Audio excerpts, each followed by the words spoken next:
Je vous propose un nouveau tutoriel sur cette gestion commerciale 2017 sur tout ce qui concerne les lettres de relance.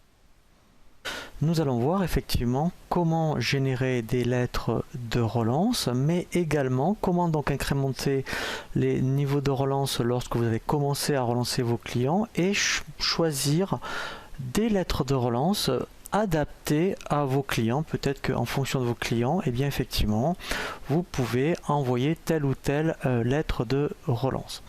Donc la première chose qu'il faut faire pour bien envoyer lettre de relance, il faut que dans le menu dossier paramètres, vous indiquiez le type de relance que vous voulez effectuer. Donc dans facturation, vous avez ici donc l'onglet état. Alors ici c'est vraiment intéressant d'indiquer les mentions donc pour les pénalités de retard et les indemnités forfaitaires, puisque on verra aussi par rapport à lettre de relance, il est capable d'éditer un modèle de lettre de relance avec pénalité. Donc il faut absolument qu'ici vous y indiquez les différents taux. Donc là par défaut vous voyez on peut choisir une lettre de relance, sachant que lorsque on fait les lettres de relance, eh bien on peut dire pour ce client je vais plutôt envoyer une relance avec lettre de change ou directement relance avec pénalité de retard.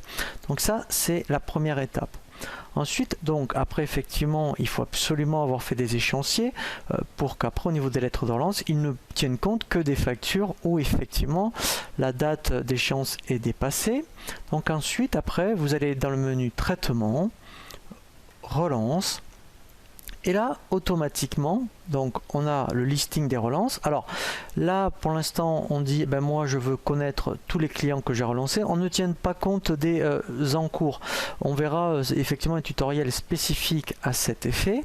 Et là, en plus, parce que lui, effectivement, dès que à un jour, à J+1, la date d'échéance est dépassée, il va la mentionner ici. Donc là, vous pouvez dire, quand même commercialement je ne veux peut-être relancer que les clients au bout de 10 jours. Voilà, donc là en fait il y en a beaucoup parce que vous voyez si on regarde les dates d'échéance elles sont largement dépassées, mais sinon effectivement ici après par rapport à ce critère vous auriez déjà moins de clients je dirais à ce niveau là.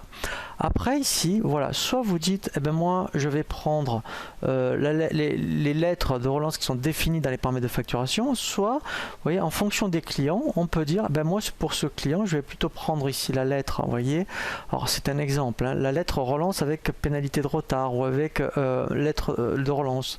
Après on verra effectivement que on peut paramétrer des relances spécifiques et ici ça va se rajouter dans la liste et ensuite pour ce client là on aura cette relance là. Donc là par exemple je prends celle-ci, relance 1, et là automatiquement donc si je fais exécuter, je vais le faire donc c'est là, on regarde bien, c'est la 175, je fais donc exécuter, voilà, donc là alors on peut l'envoyer à l'écran, donc et à partir de l'écran vous pouvez l'envoyer par mail, vous voyez, donc là si je regarde, voilà, donc ça c'est le voilà, relance 1, voilà, elle se présente comme ça, et après donc vous voyez, donc elle a disparu de la liste et maintenant vous voyez, elle se retrouve ici. Donc, ce que je pourrais très bien dire après, ici, au bout de 10 jours de plus, affiche-moi tous les clients que j'ai relancés et je vais après faire les relances 2, et etc. Alors, après, on peut aller jusqu'à relance 3. Et si, même au bout de la relance 3, vous voyez, donc, si je le fais, par exemple, là, je vais faire exécuter. Voilà. Donc, on continue. Voilà. Donc, maintenant, elle va se trouver dans relance 3. Et en fait après toujours pareil, donc si je continue mes relances, vous voyez, par rapport mettons à la relance 3, si je fais exécuter, en fait elle va se trouver, donc là voilà, elle va se trouver après dans les non soldés. Les non soldés en fait ça veut dire qu'après 3 lettres de relance vous n'avez toujours pas été réglé. Voilà, donc ça c'est vraiment le cheminement classique. Alors après c'est vrai que pour les très très bons clients, si vous voulez pas avoir une lettre de relance mais vous passez un petit coup de fil, c'est plutôt je dirais informel, dans les clients en fait il suffit que vous dites moi ici relance, c'est dire ne pas relancer, comme ça il n'y aura pas de risque d'erreur de relancer un très très bon client qui risque après effectivement peut-être de mal le prendre. Et là après vous voyez on a le listing, l'historique de toutes les relances que vous avez fait, vous voyez, pour ce client. Voilà. Donc après, la dernière chose, alors après qu'on peut voir, c'est effectivement si vous voulez faire des relances spécifiques, donc vraiment personnalisées, bien là en fait il faut vraiment aller dans les états paramétrables. Si vous souhaitez donc paramétrer, personnaliser vos propres lettres de relance, donc ici vous voyez dans les familles vous avez relance, donc là en mettant, vous voulez faire quelque chose de spécifique par rapport à relance 1 par exemple, vous dupliquez, vous sélectionnez relance 1, après donc on va la dupliquer pour que vous puissiez avoir la main dessus, voilà, donc là vous mettriez relance 1 et le nom de votre société, donc là je vais mettre démo, voilà, je fais OK.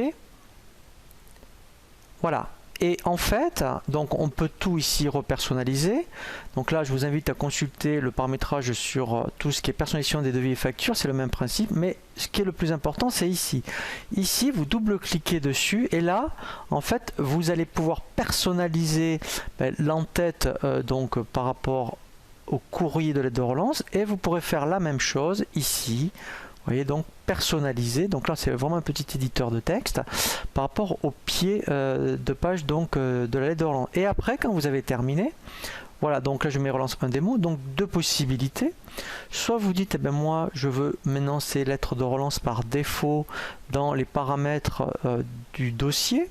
Donc dans ce cas-là ici, eh bien vous prendriez, vous voyez, vous la mettriez ici. Soit c'est vraiment que par rapport à certains clients peut-être, eh bien dans ce cas-là, dans traitement relance, quand vous effectuerez une relance 1, puisqu'il faut faire la même chose après pour relance 2, relance 3 si vous voulez le faire, quand vous sélectionnez après ici un client, vous dites ici, eh bien du coup, voilà, moi pour ce client-là, je vais faire quelque chose de spécifique, voilà. Ou alors c'est vraiment cette lettre de relance que vous voulez faire pour tous les clients au niveau relance 1. Donc, dans ce cas-là, il vaut mieux le mettre au niveau facturation. Voilà, hein, donc ça c'est relativement, vous avez vu, hein, relativement souple à mettre en place, et au moins vous pouvez faire vraiment des lettres de relance personnalisées.